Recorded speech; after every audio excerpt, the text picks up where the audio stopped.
wabarakatuh. Salam sejahtera untuk seluruh guru-guru hebat di seluruh Indonesia.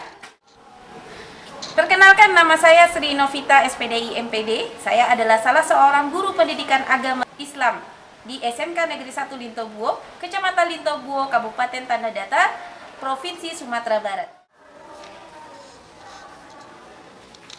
Oke, bagaimana Anda? Selama lebih kurang 13 tahun mengabdi di SMK Negeri 1 Lintobuo, saya menyadari satu hal, bahwa dalam pembelajaran kita hanya tidak melulu menyampaikan materi, mengajar atau menjelaskan materi pelajaran, tetapi pada dasarnya pembelajaran itu adalah memahami semua karakteristik dan kebutuhan peserta didik kita.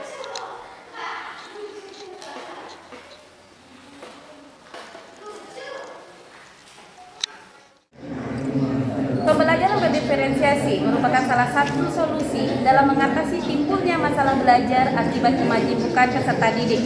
Pada pembelajaran ini, siswa diberi kesempatan untuk meningkatkan kemampuan dirinya sesuai dengan karakteristik belajar yang mereka miliki. Adapun perbedaan peserta didik ini adalah dilihat dari sikap kesiapannya belajar, minat, profil dirinya juga dalam menghadapi kondisi belajar di sekolah. Pendekatan ini biasanya disebut dengan pendekatan berpusat kepada siswa. Implementasi pembelajaran berdiferensiasi pada mata pelajaran PAI di SMK Negeri 1 Lintobuo dalam rangka pengembangan kurikulum merdeka. Berdasarkan Surat Keputusan Kepala Badan Standar Kurikulum dan Asesmen Pendidikan BSKAP nomor 44-H-KR-2022, lebih dari 140 satuan pendidikan ditargetkan dapat mengimplementasikan kurikulum merdeka pada tahun ajaran 2022-2023. Kemendikbudristek akan mendorong satuan pendidikan untuk menerapkan kurikulum merdeka sesuai kebutuhan dan kesiapan masing-masing satuan pendidikan. Karena kurikulum merdeka dirancang memberikan fleksibilitas bagi satuan pendidik agar menyesuaikan dengan kebutuhan siswa. Adapun konsep pembelajaran pada kurikulum merdeka mengacu pada konsep 1. Pembelajaran berbasis proyek untuk mengembangkan soft skills dan karakter berdasarkan profil pelajar Pancasila atau P5.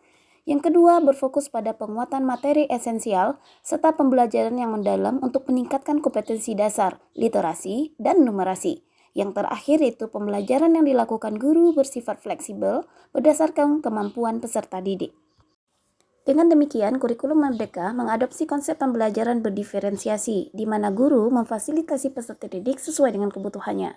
Proses ini mengarah pada asumsi bahwa semua peserta didik memiliki karakter yang berbeda-beda, maka sudah menjadi kewajiban bagi pendidik untuk memfasilitasi mereka sesuai perbedaan yang mereka miliki.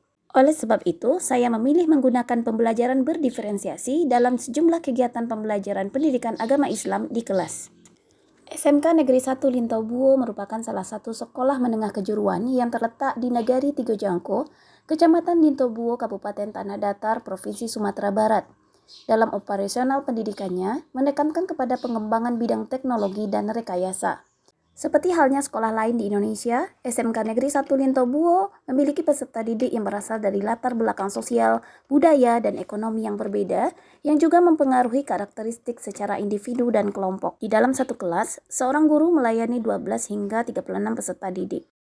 Masing-masing kelas memiliki kecenderungan karakter, sehingga sangat mustahil bagi guru untuk menerapkan metode dan teknik mengajar yang sama di setiap kelas.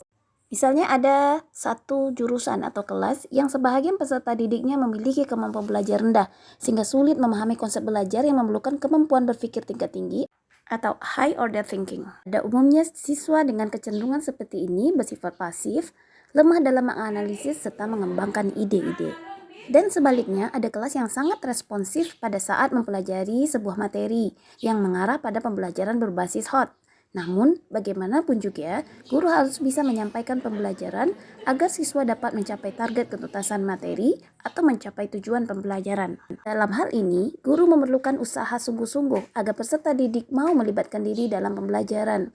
Apabila peserta didik merasa bahwa beban tugas dalam pembelajaran terlalu berat, maka akan timbul persoalan-persoalan belajar lainnya, seperti siswa malas mengikuti kelas sehingga bolos belajar, enggan menyelesaikan tugas, atau mengganggu temannya yang lain yang sedang belajar.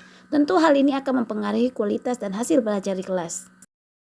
Implementasi pembelajaran berdiferensiasi pada mapel PAI di SMK Negeri 1 Lintobuo. Ada 3 aspek krusial dalam pembelajaran berdiferensiasi.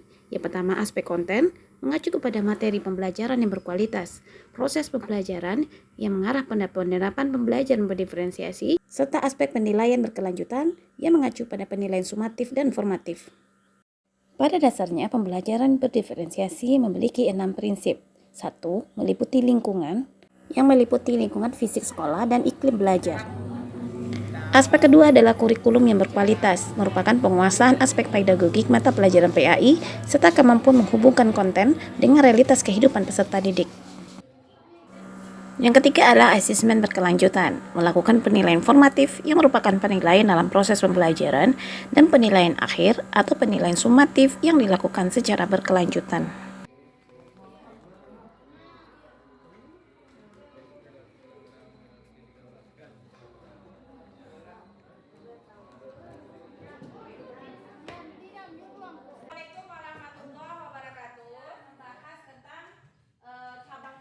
Yang keempat adalah brainstorming dan kontrak belajar.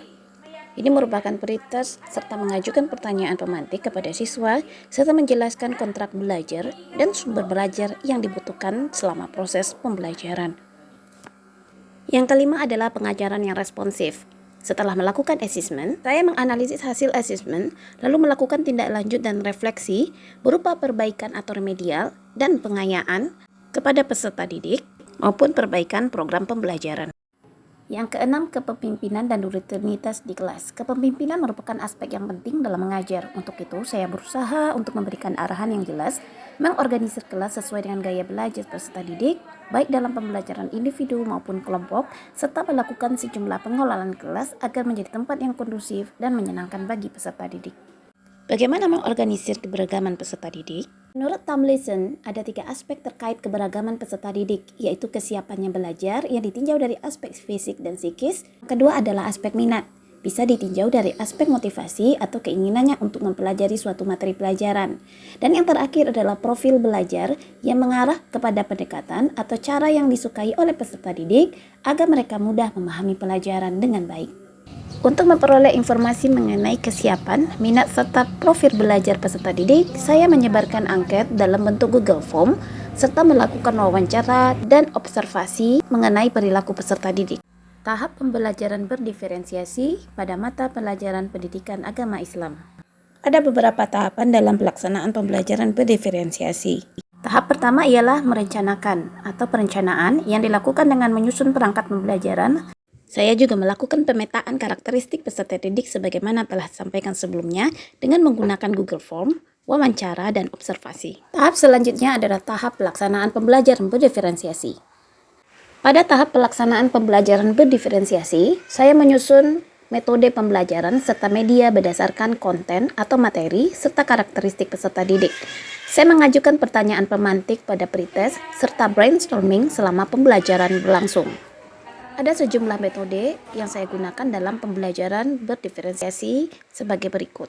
Metode pertama adalah metode Think Pair Share. Metode ini bagian dari metode cooperative learning, di mana pada metode ini saya mengajukan beberapa pertanyaan secara individu, lalu mendiskusikan hasil pemikirannya secara individu tersebut dalam kelompok kecil.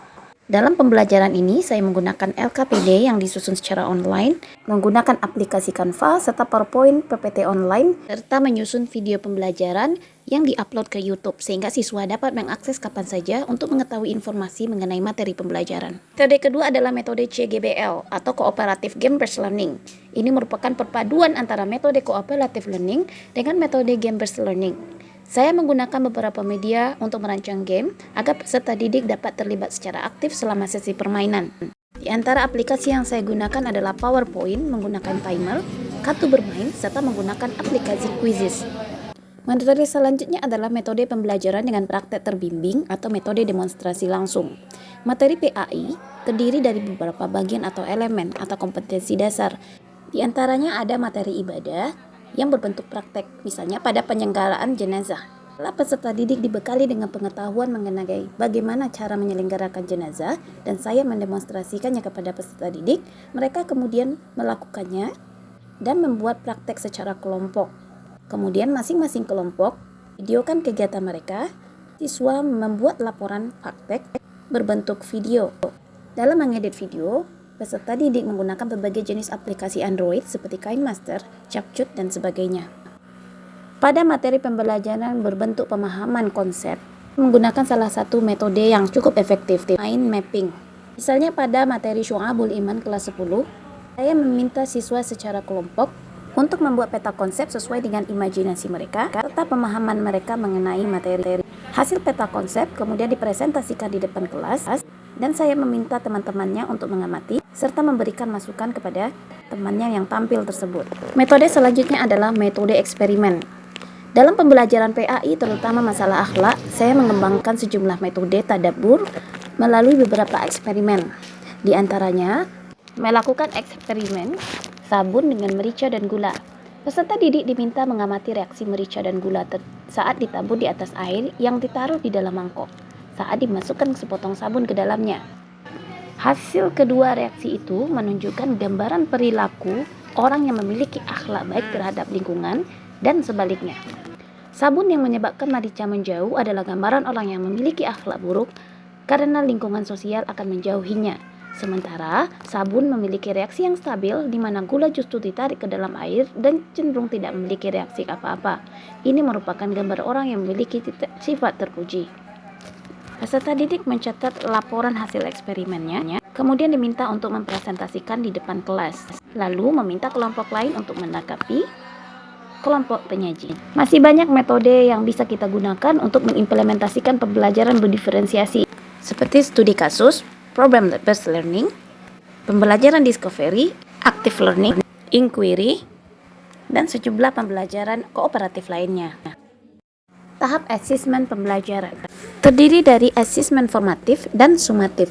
Pada asesmen formatif yang sifatnya berkelanjutan, saya menggunakan penilaian dalam bentuk kuantitatif atau angka, seperti menggunakan teknik tes atau menggunakan Google Form atau quiz.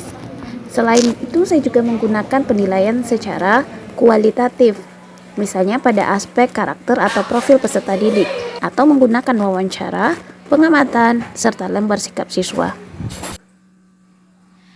Dengan demikian, dapat dipahami bahwa pembelajaran berdiferensiasi tidak hanya saja dapat diterapkan pada kelas inklusi, tetapi juga pada kelas pada umumnya. Dengan kata lain, apabila pembelajaran memperhatikan setiap kebutuhan peserta didik, maka dapat mereduksi tantangan serta mengatasi hambatan yang ditemui dalam pembelajaran. SMK Negeri 1 Lintobuo, para peserta didik belum terbiasa untuk belajar dengan metode-metode pembelajaran yang bersifat mengaktifkan siswa karena terbiasa dengan pembelajaran yang berpusat pada guru. Tapi saya sudah mencoba dan membuktikan bahwa sebenarnya pembelajaran dengan memvariasikan metode pembelajaran yang berpusat pada diri peserta didik membuat mereka lebih bersemangat belajar, antusias, dan memiliki pemahaman lebih baik. Saya Sri Novita SPDI MPD, Guru PAI SMK Negeri 1 Lintobuo, mengucapkan selamat Hari Guru Nasional HGN ke-77 tahun 2022. Mari kita kembangkan model pembelajaran berdiferensiasi untuk mengimplementasikan kurikulum merdeka dalam internalisasi nilai-nilai pelajar Pancasila.